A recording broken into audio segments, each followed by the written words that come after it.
کیا تم نے ان لوگوں کو نہیں دیکھا جنہوں نے اللہ کے احسان کو ناشکری سے بدل دیا اور اپنی قوم کو تباہی کے گھر میں لا اتارا،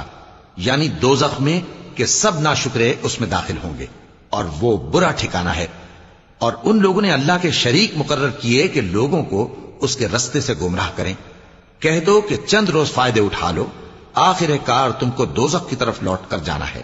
اے پیغمبر، میرے مومن بندوں سے کہہ دو کہ نماز پڑھا کریں، اور اس دن کے آنے سے پیشتر جس میں نہ اعمال کا سودا ہوگا اور نہ دوستی کام آئے گی، ہمارے دیے ہوئے مال میں سے پوشیدہ اور علانیہ خرچ کرتے رہیں۔ اللہ ہی تو ہے جس نے آسمانوں اور زمین کو پیدا کیا اور آسمان سے مے برسایا، پھر اس سے تمہارے کھانے کے لیے پھل پیدا کیے اور کشتیوں اور جہازوں کو تمہارے زیر فرمان کیا تاکہ وہ سمندر میں اس کے حکم سے چلیں،